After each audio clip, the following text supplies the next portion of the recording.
all the people. And this enriching activity is also going to enrich you yourself and make you manifest your reality that you want.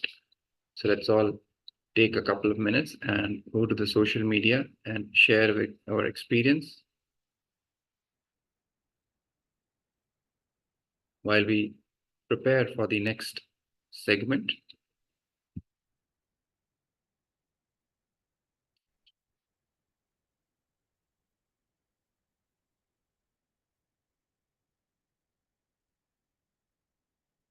Let's all head to the social media platforms and enrich all the people and share what all clicks we had, what all powers we manifested in this segment, and enrich others as much as possible, and invite them also to attend Paramashivoham Level-2.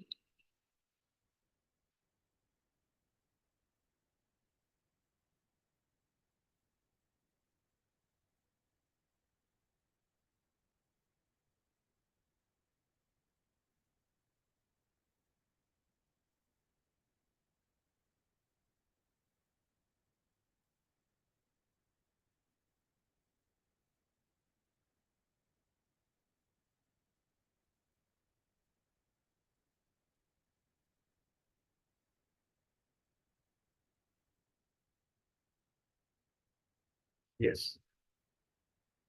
So with this now, let's move to the next segment when we'll be receiving the more powerful cognitions from Swamiji. And this segment is going to be on the topic of you are the master of your reality. So that's a beautiful segment. And Swamiji shares the highest truths and powerful cognitions about how you can actually manifest the reality that you want, how to always be in that powerful space, how to maintain that powerful space from which you can manifest the reality by cognizing that you are the master of your reality. You are the source of the creation of your reality.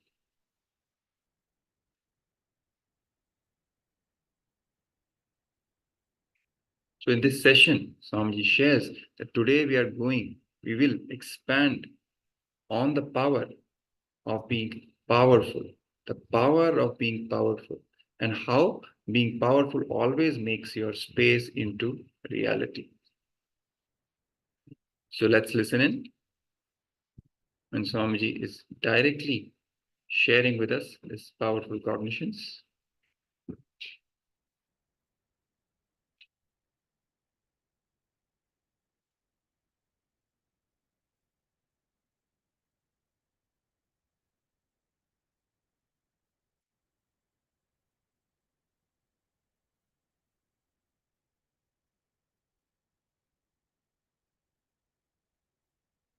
Will happen in a best way, auspiciously, beyond your expectation. Understand? In a best way, auspiciously, beyond your expectation.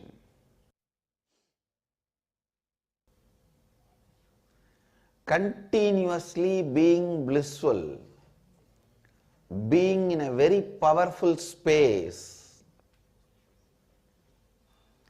continuously raising yourself to that powerful space. Why powerlessness enters into you? It is nothing but incompletions. Some form of incompletion. Please listen.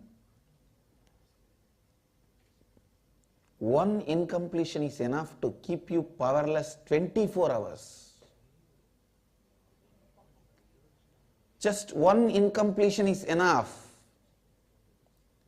It can keep you powerless your whole life.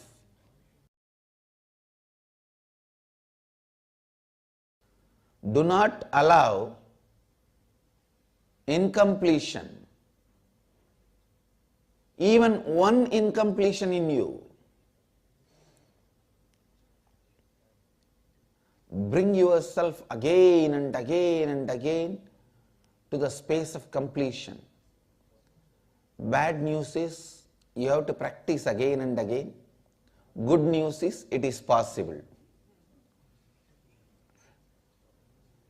Understand?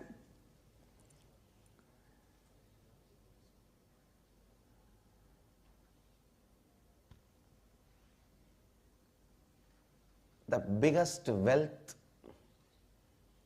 any human being can have is completion. Listen.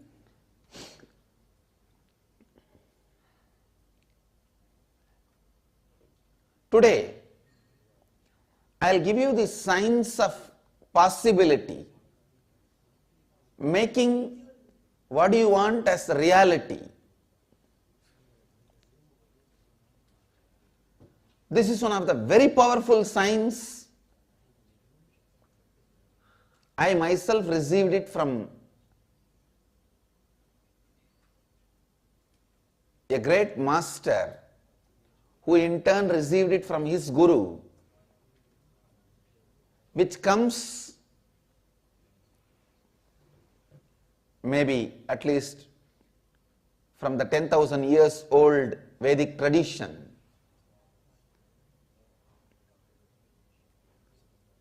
Science of making what you want as reality, creating the space for possibility. Please understand.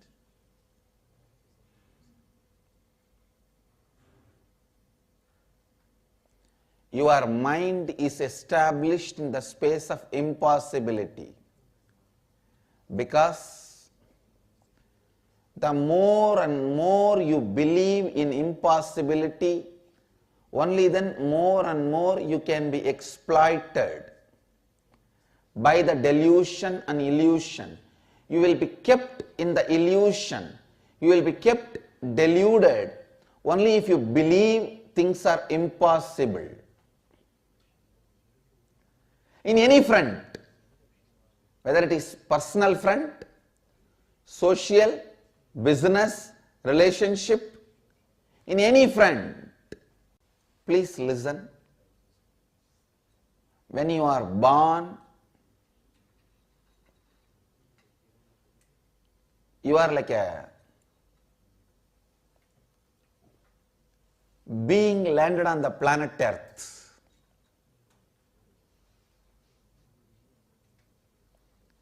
Once you form the root patterns in you, root pattern means the deep identity which you create about you and others. Please understand. Don't think you carry only identity of you. You also carry the identity of the world inside you. And look at the world only through that. That is what I call root patterns. The identity through which you see you and the world. Through these root patterns, if you see the world, that is called agamya, means default future. This is the right word I will use. Through your root pattern, seeing the world is default future. Through the impossibility, means not possible, you continue to see the world.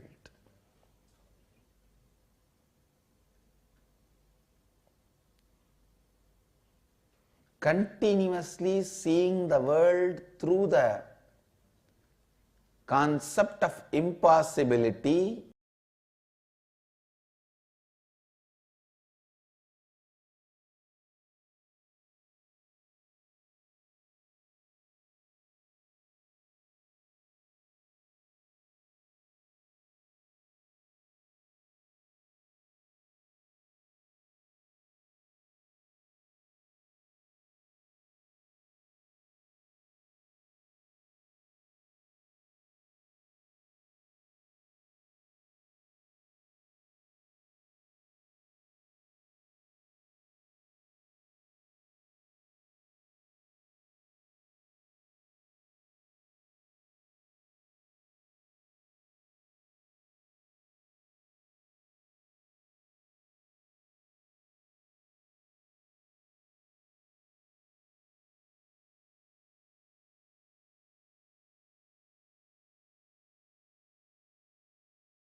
Yes.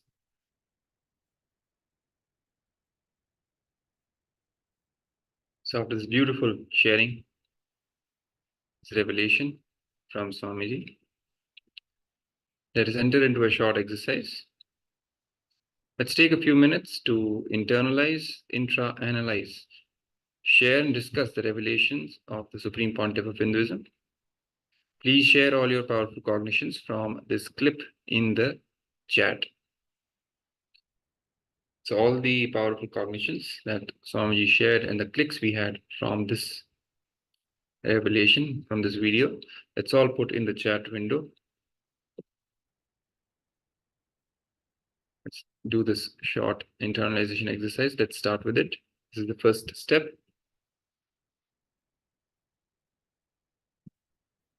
In this exercise, we are going to learn how to create that space, the powerful space from which we can manifest the reality that we want. So let's start with this step first, sharing the powerful cognitions from this clip. Let's begin.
Yes. So now we'll move to the next clip.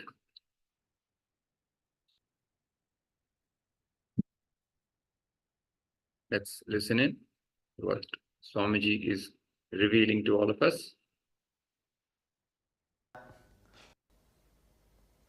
Understand this science which I am explaining.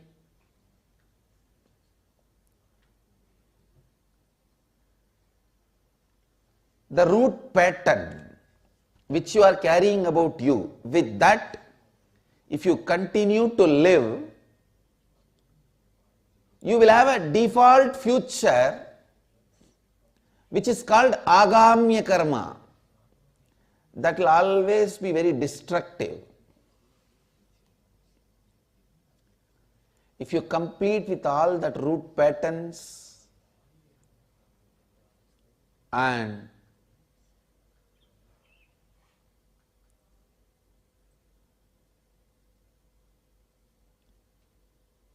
create a new space of completion,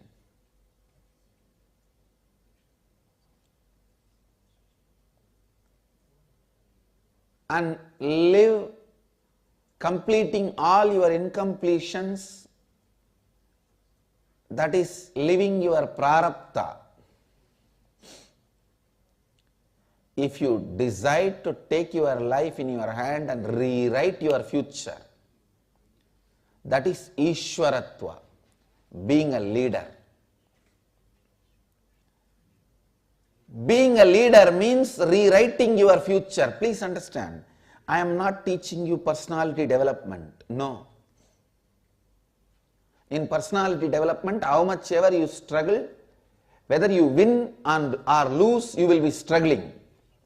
For example, if you are trying to drop your smoking, quit smoking. If you win successfully, if you are successful by dropping the smoking, even after that you will be struggling to maintain the same status, means without restarting the smoking. If you fail, of course you have failed. Even if you win, you will be struggling. Same way money. If you fail, you fail. If you win, you will be struggling to maintain the same status. Whether you win or fail, you will continue to struggle in all personality development efforts. So all personality development efforts leads you only in more stress and more bondage. So listen,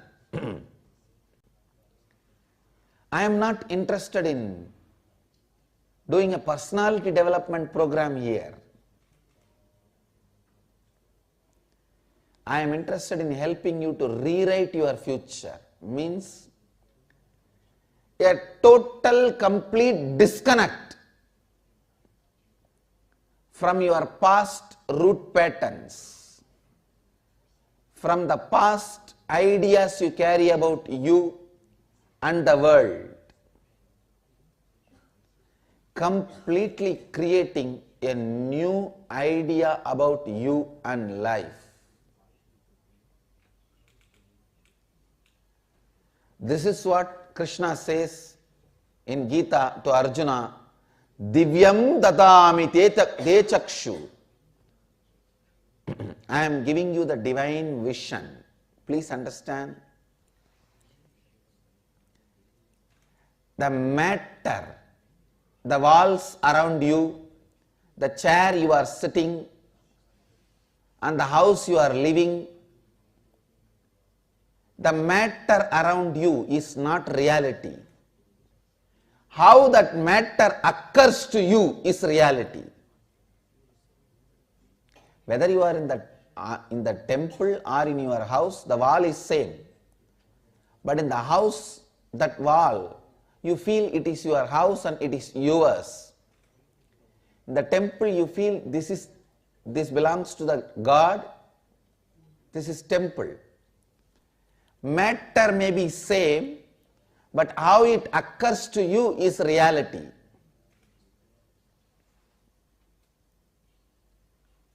So please listen.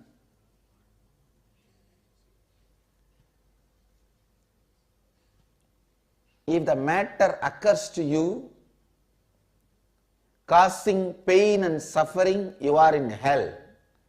If matter occurs to you, causing joy and completion and fulfillment, you are in heaven. The good news here is, whatever way the matter occurs to you can be transformed. Can be transformed.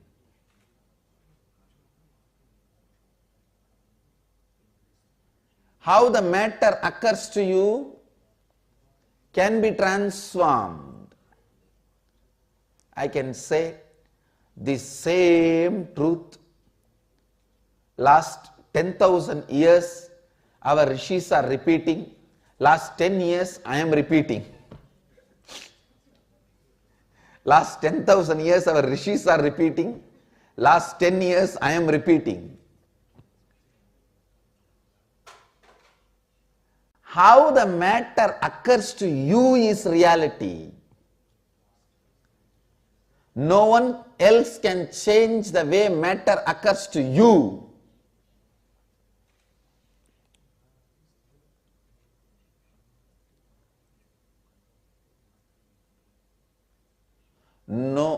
else can interfere in your completion space. I tell you, no one can enter into your completion. No one can change the way reality occurs to you. You are the master of your reality.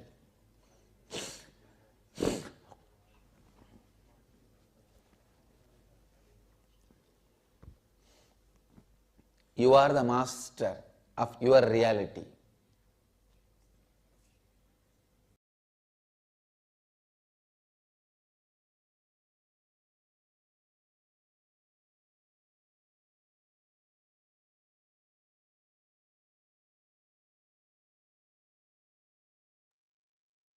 Yes.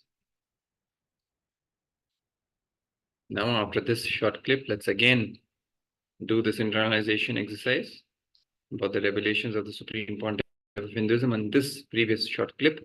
Please share your understandings and powerful cognitions from the clip in the chat. Please take part in this exercise and share your understandings in the chat window. It will help you and help these understandings remain with you and stay in the depth of your space so that you can manifest the reality that you want. So you can achieve completion.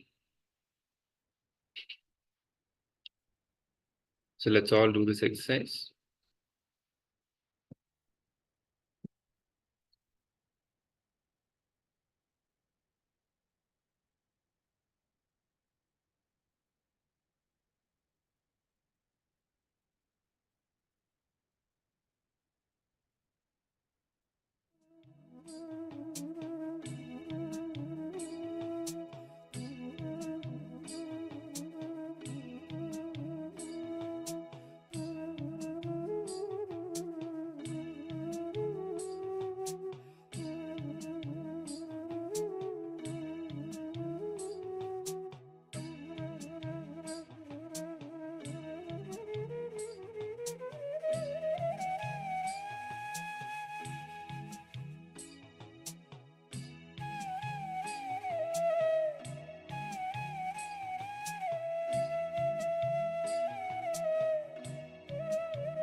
Hopefully you've all penned down your understandings of this previous clip. So now let us move to the last among the series of these clips.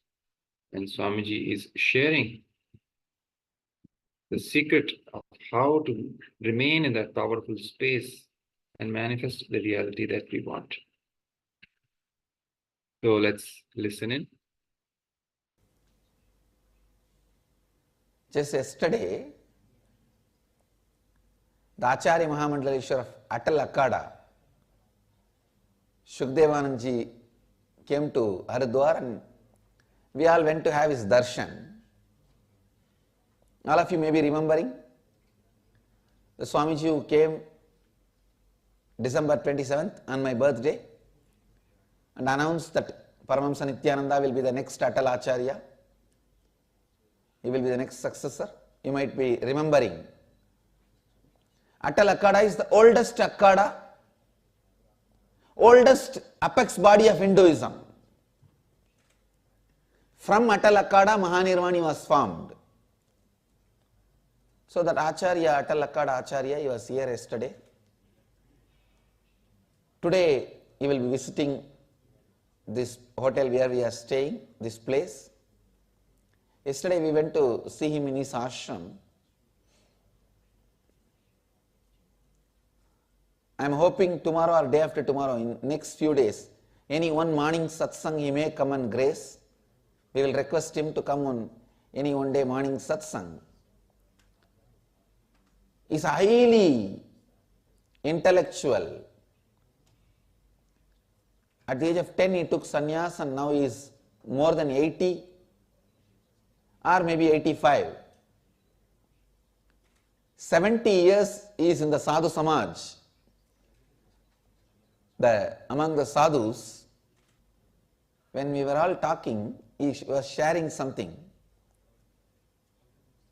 When he heard about all the organizing and the program we are doing here, he said,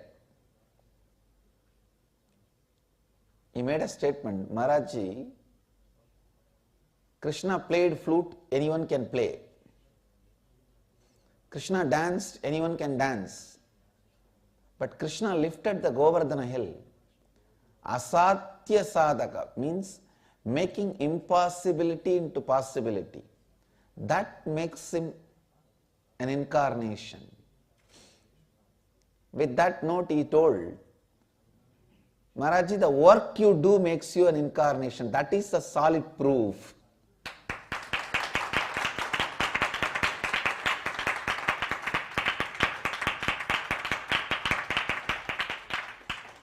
It is the karma, the making impossibility into possibility. Then he went on to explain the whole science. Please listen. A man who stops with the idea of impossibility continues to be in the lower worlds, lower existence. Man who goes on making impossibilities into possibility achieves Ishwaratva, leadership, consciousness.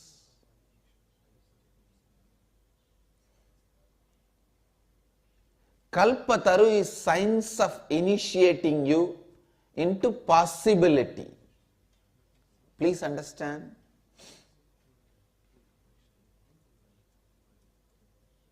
I am not just giving you some technique to make what you want as reality, like this, the book, The Secret. One book became very popular, The Secret. It just gives you some technique, some key. I am not doing that to you. Same way, I am not just doing the job of making one of your desire into reality by blessing. The job of a mystic. I am not doing only that. Understand, I am trying to do, I am doing both. Giving you the science of making what you want as reality and making one of your desire into reality so that you understand the power of this science and start living this science in your life. So understand the few principles of this science.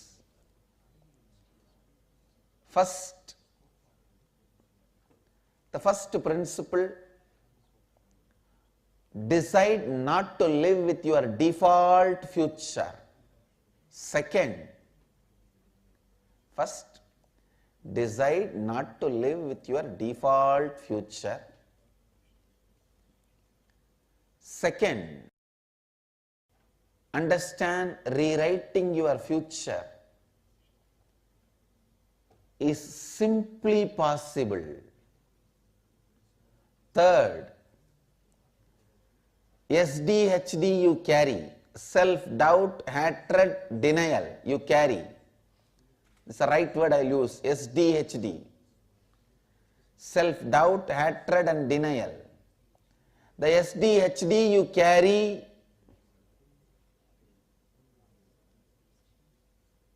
is the only obstacle stops making what you want as reality. SDHD is the only obstacle causing what you want as reality. Listen. Complete with your SDHD, self-doubt, hatred, denial. Complete with your SDHD. Actually, when you are suffering with your SDHD, you hate everything around you. You curse everything around you. You abuse everything around you. You are waiting to blame everything around you. The moment you find one small mistake, I told you na, I was telling, this is all fake, this is all wrong, this is all foolishness. This is one of the biggest suffering all psychiatrists and psychoanalysts suffer. If you are a doctor in the field of psychiatry or psychoanalysis, you don't need a separate curse. Unless you complete every day with your SDHD, please understand the psychiatric profession is very dangerous.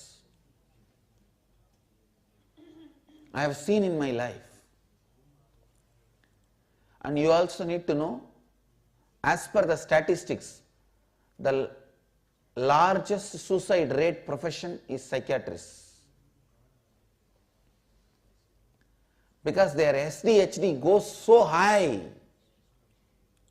Psychiatrists, psychoanalysts should do completion every day with themselves, because they listen to so much of problems, difficulties, impossibility. If they don't complete and protect themselves, they become like that. So much of junk is dumped on them, they become junk. They become almost like a garbage, dustbin. I learnt a lesson, never associate yourself with a psychiatrist, psychoanalyst, unless they do completion with themselves. Otherwise, they are going to dump all the junk on you. No, really, whatever is dumped on you, you should complete and keep yourself in a high space of energy. Otherwise, you will doubt everything around you.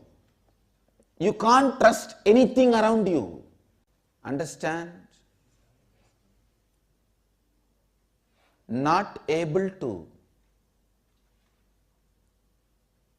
see the possibility is the worst punishment in the life. Now, I'll lead you step by step into the science of possibility. First few minutes, please take the paper and pen. Write any one desire you want to cause as reality. One desire you want to cause as reality, please pen down. And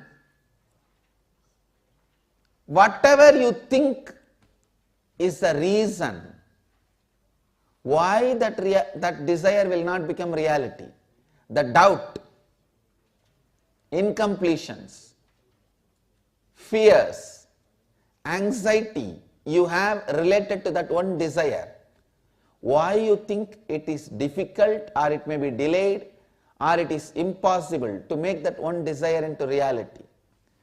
Pen down all your incompletions, doubt, hatred, denial related to that desire. If you look in, everything will boil down to self-doubt, self-hatred and self-denial.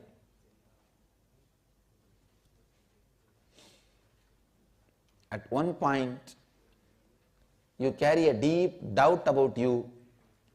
You may be carrying that you are not qualified for that desire to become reality. Or you may be thinking, because many times you failed, this time also it is not possible to make that into reality. Namah Shivaya.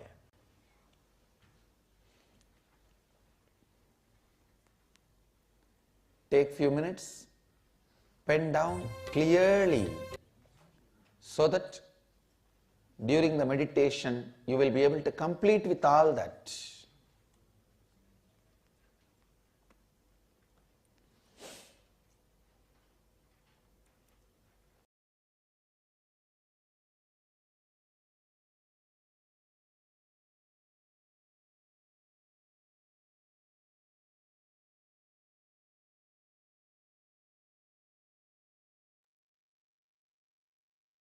So after this revelation by Swamiji, let us now quickly enter into the exercise, this completion process of manifesting our desires into reality. So as instructed by Swamiji, write any one desire you want to cause as reality.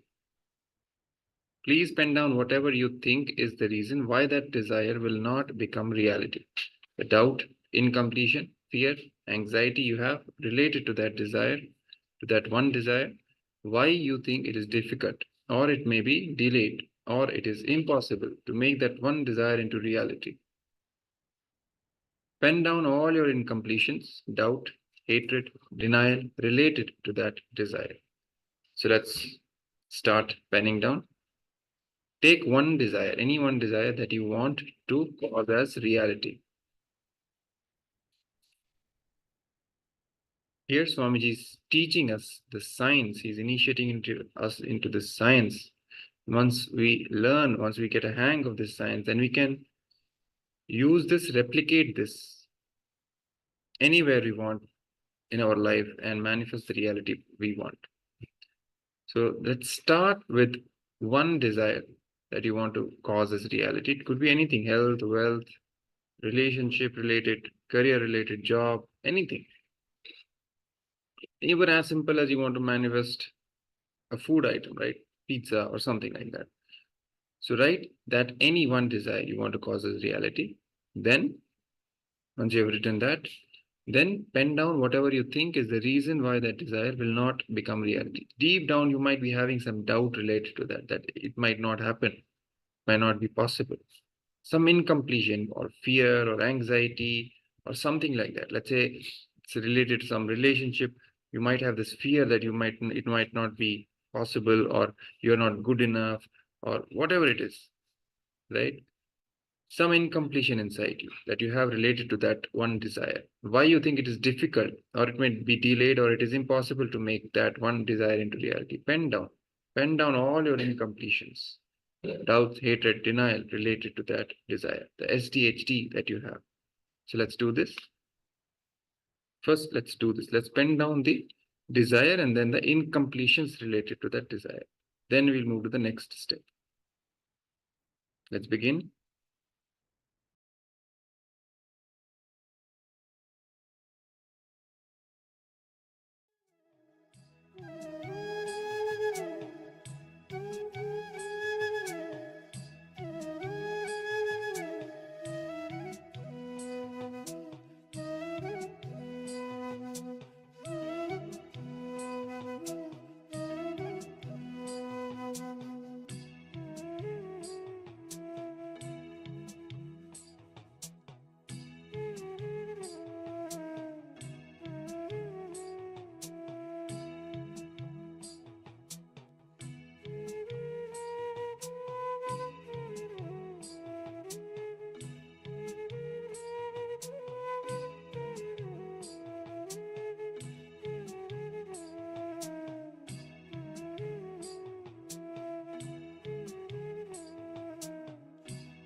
Hopefully you have all written the incompletions related to the one desire that you wish to turn into reality. Now comes the next step, the main step. Now please sit straight, close your eyes, complete with whatever incompletions you wrote one by one by reliving and relieving them. Complete with all the ideas of impossibility you are carrying. Complete with all the incompletions you are carrying about that one desire you want to cause as reality. Bring complete completion and create the space for that one desire to become reality. This is the science of creating space to manifest anything that we want. That's Swamiji is teaching.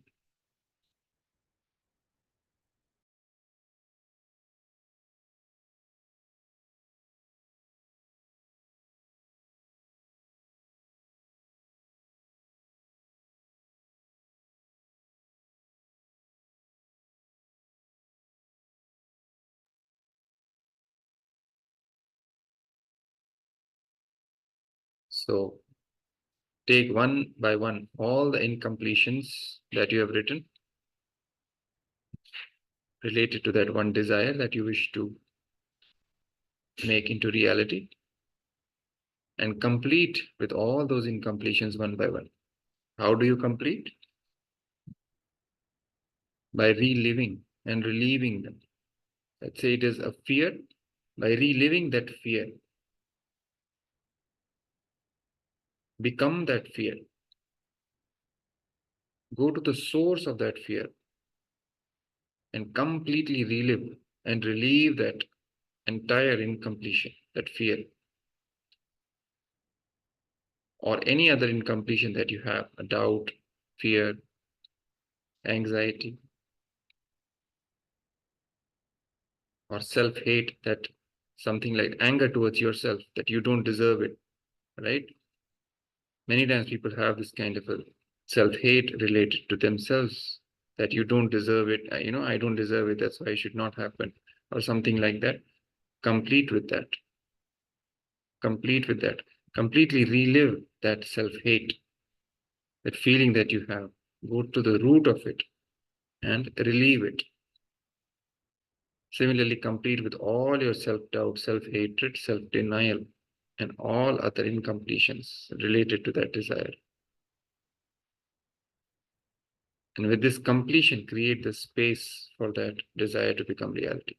Once you complete with all these incompletions, you will see that you have a pure space within created for that desire to simply become reality. It will simply start manifesting. So let's begin the completion process now. Sit straight, close your eyes. One by one, take all the incompletions and relive and relieve them, and create the space of completion within. So let's begin.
Yes.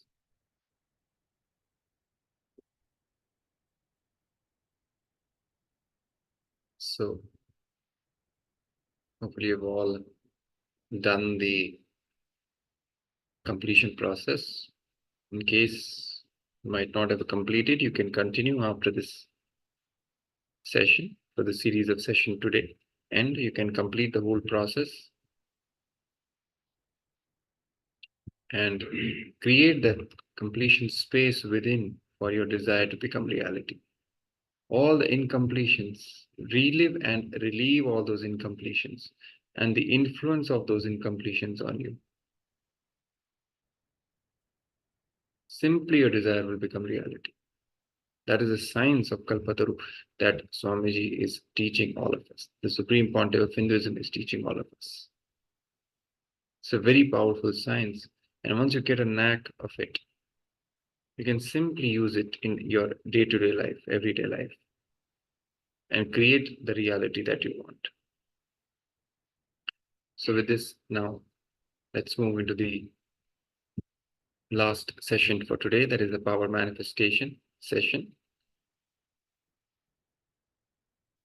And then we will be closing today's series of sessions. So let's get ready for entering into the power manifestations round.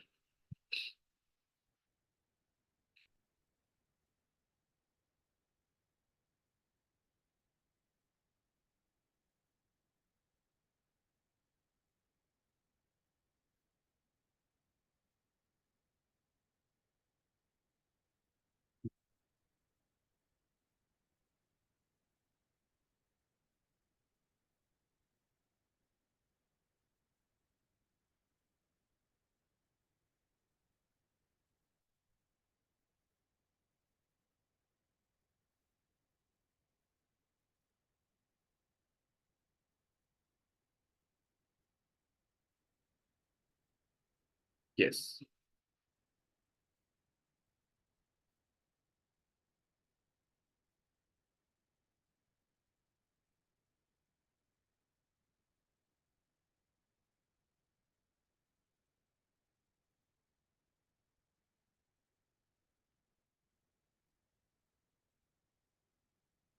Yes. So now hopefully it's properly visible.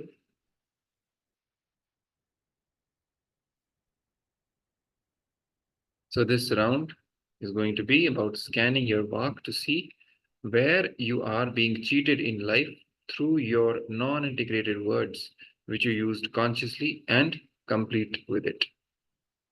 Okay? Scan your walk to see where you are being cheated in your life through your non-integrated words, which you used consciously, and complete with it.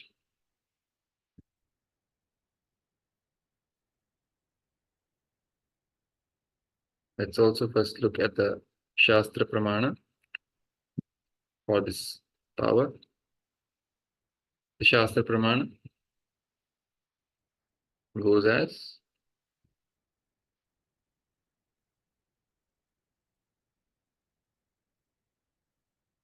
Anenaiva vidhanena yogindro vanimandale tave swachandachari cha sarvapat parivarjitah, which is translated to, by acting upon these ordainments by me, the great yogi, Yogindra, becomes in the world perfectly independent, Swachandachari, and is freed from all obstacles. He can travel anywhere, Sarvapat. That is the power of acting upon the ordainments of Paramashiva. You manifest the powers, become independent. You can travel anywhere you want and you become free from all the obstacles, because you manifest that space of completion within, which has the power to make the impossible into possible.